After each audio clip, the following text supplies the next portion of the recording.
ಪ್ರಿಯ ವೀಕ್ಷಕರೇ, C9 ಕನ್ನಡ ಸುದ್ದಿವಾಹಿನಿಗೆ ಸ್ವಾಗತ. ನಾನು ನಿಮ್ಮ ಸುಮಾ ಪಾಟೀಲ್. ಕಲಬುರಗಿ ಜಿಲ್ಲೆಯ ಚುಂಚೋಳಿ ತಾಲೂಕು ಕೋಳಿ ಸಮಾಜದ ಅಧ್ಯಕ್ಷರಾದ ಅನಿಲ್ ಕುಮಾರ್ ಜಮಾದಾರ್ ಹುಡ್ದಳ್ಳಿ ಅವರ ನೇತೃತ್ವದಲ್ಲಿ ಬೀದರ್ ಜಿಲ್ಲೆಯ ಬಸವಕಲ್ಯಾಣ ತಾಲೂಕಿನಲ್ಲಿ ಯುವತಿಯ ಮೇಲೆ ಅತ್ಯಾಚಾರ ಮಾಡಿ ಕೊಲೆ ಮಾಡಿದ ಆರೋಪಿಗಳನ್ನು ಕೂಡಲೇ ಕಠಿಣ ಶಿಕ್ಷೆ ಒದಗಿಸಬೇಕೆಂದು ಚಂದಾಪುರದ ಕನಕದಾಸ ವೃತ್ತದಿಂದ ತಹಶೀಲ್ ಕಾರ್ಯಾಲಯದವರೆಗೆ ಬೃಹತ್ ಪ್ರತಿಭಟನೆ ಮಾಡಲಾಯಿತು. ಪ್ರತಿಭಟನೆ ಉದ್ದೇಶಿಸಿ ಬಿಜೆಪಿ ಪಕ್ಷದ ಹಿರಿಯ ಮುಖಂಡರಾದ ಗೋಪಾಲರಾವ್ ಕಟ್ಟಿಮನಿಯವರು ಮಾತನಾಡಿ, ಬಸವಕಲ್ಯಾಣ ಬಸವನಾಡು ಶಾಂತಿಯ ನಾಡಾಗಿತ್ತು.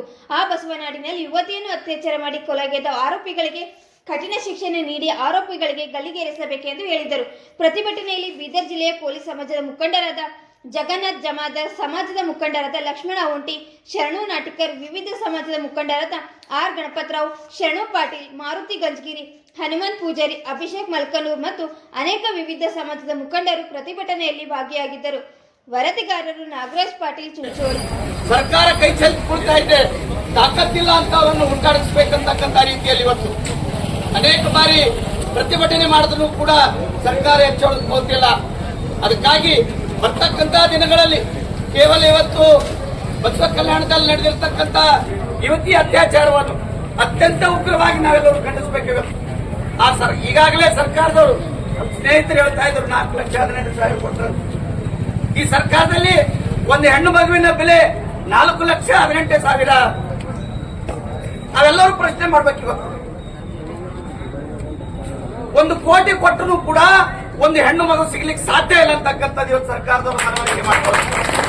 ಹೀಗಾಗಿ ಆ ಹೆಣ್ಣು ಮಗುವಿನ ಮೇಲೆ ಏನು ಅತ್ಯಾಚಾರ ಆಗಿದೆ, ಅತ್ಯಾಚಾರ ಮಾಡಿರ್ತಕ್ಕಂಥ ಕೊಲೆಗಾರಕರೇನಾರ ಅಂತವ್ರನ್ನ ಗಲ್ಲಿಗೇರಿಸಬೇಕು. ಮೊದಲು ಸರ್ಕಾರದವ್ರು ಕೂಡಿ ಅಂತವ್ರನ್ನ ನಿಷೇಧ ಮಾಡಬೇಕು ಅನ್ನೋಂತ ಒತ್ತಾಯ ಕೂಡ ಮಾಡ್ತೀನಿ. ಸರ್ಕಾರ ಈಗ ಏನಪ್ಪಾ ಅಂದ್ರೆ ಹೆಚ್ಚಿನ ಅಧಿಕಾರದಲ್ಲಿ ಇರ್ತಕ್ಕಂಥವ್ರು ಹೇಳ್ತಾರ, ಇಲ್ಲ ಪರಿಹಾರ ಕೊಟ್ಟ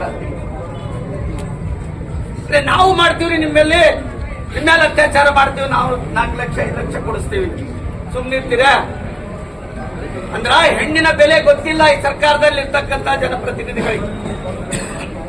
ಹೀಗಾಗಿ ಸರ್ಕಾರ ಎಚ್ಚೆತ್ತುಕೊಂಡು ಅಂತ ಅವರನ್ನ ಸಂಪೂರ್ಣವಾಗಿ ಜೈಲಿನಲ್ಲೇ ಶಾಶ್ವತವಾಗಿ ಕೊಡಿಯಂತ ಪ್ರಕರಣ ಇವತ್ತೇನ್ ಪಶ್ಚಿಮ ಬಂಗಾಳದಲ್ಲಿ ನಡೆದಿದೆ, ಅದೇ ರೀತಿ ಏನಪ್ಪಾ ಅಂದ್ರೆ ಗಲ್ಲಿಗೇರಿಸ್ತಕ್ಕಂಥ ಕೆಲಸ ಆಗ್ಬೇಕನ್ನುವಂತ ಒತ್ತಾಯ ಮಾಡಿ ಮತ್ತು ಆ ಕುಟುಂಬದವರಿಗೆ ಮತ್ತು ವಿಶೇಷವಾಗಿ ಅವ್ರ ಮನೆತನದಲ್ಲಿ ಇರ್ತಕ್ಕಂಥ ಒಬ್ಬರಿಗೆ ಸರ್ಕಾರಿ ನೌಕರಿ ಕೂಡ ಕೊಡಬೇಕು, ಸೂಕ್ತ ಪರಿಹಾರ 50 ಲಕ್ಷ ರೂಪಾಯಿ ಕೊಡುವಂತ ಒತ್ತಾಯ ಕೂಡ ನಾನು ನನ್ನ ಸಮಾಜ ಪರವಾಗಿ ಮಾತಾಡಲಿಕ್ಕೆ ಇಷ್ಟಪಡ್ತಾ ಇದ್ದೀನಿ. ಜೈ ಹಿಂದ್.